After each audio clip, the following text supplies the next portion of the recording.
being there and being with my old company and just witnessing that rescue effort and cleanup effort, um, and the humanity of everyone who was down there, all the volunteers, firefighters, first responders, steel workers, sanitation, and feeling the love that was on that site was just something that will stay with me forever.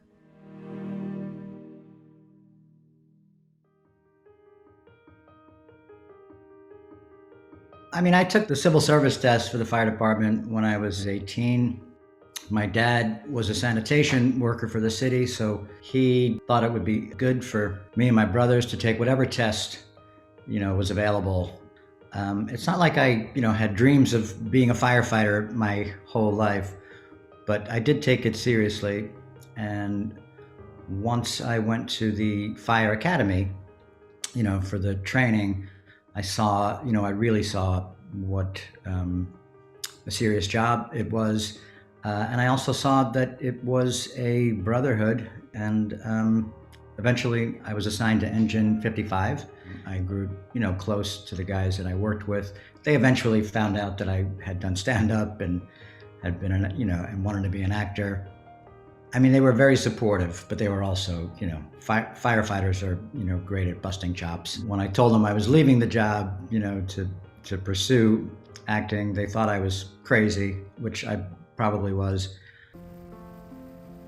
When 9/11 happened, that connection just came flooding back, and I was really concerned about my company and other firefighters that I knew. The morning of the 12th, I went to my old firehouse just to see what happened and if I could just offer any help to the firehouse. But they weren't there, and then I ended up down at the site. I still have my turnout coat and helmet and gloves, and I brought that with me. And once I found my company, ended up working with them the rest of the day, and they invited me back the next day, and so I did that for the next few days. Basically, it was clearing rubble. There were those bucket lines where you pass a bucket up, it gets to the top, it gets filled with rubble, and then it gets passed back down. But every once in a while, they would ask for a body bag. The body bag would get passed up, and then it would come back.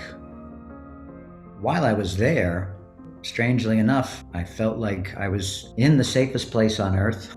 People mentioned it, people even joked about it. This is probably going to kill us in 20 years. Well, it didn't take 20 years. We are approaching, the same number of deaths of firefighters, from cancer-related, 9/11 cancer-related issues than what happened on the day itself. We were told by the government, that the air quality was safe when it really wasn't. But I don't think that would have stopped anybody, from being there. But I think what hurt the most was that they were not being properly taken care of once the cancers started to happen. They had to, fight to get that funding extended. I'm really so amazed at the work that they did. John Field with his foundation, and John Stewart, going to DC, and all the first responders that they would bring with them. And some of them who were very, very sick and dying and have died. That felt incredibly unfair that they had to fight that hard for, for something that they deserve so much. Everybody at the time around 9/11 was that we wouldn't forget, and they felt forgotten.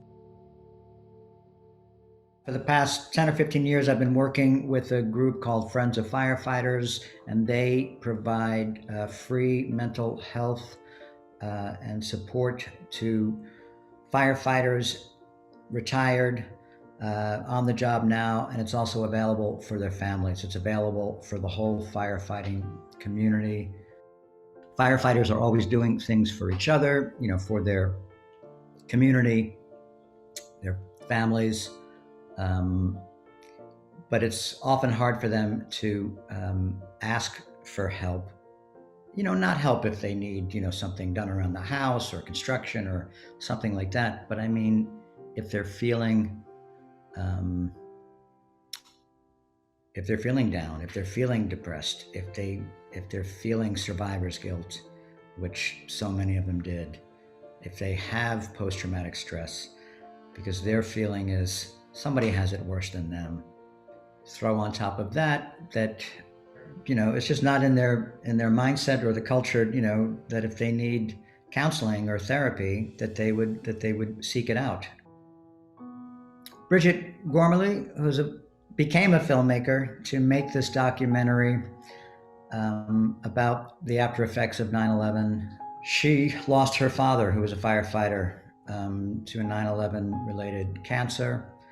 This beautiful documentary really spells out the dangers that was prevalent, how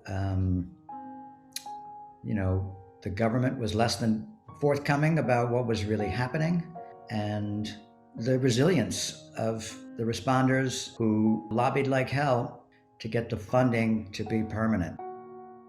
I think it's important for us to remember, after 9/11, we said never forget, and this film helps us to remember why it's so important to never forget, because people are still struggling, people are still dying.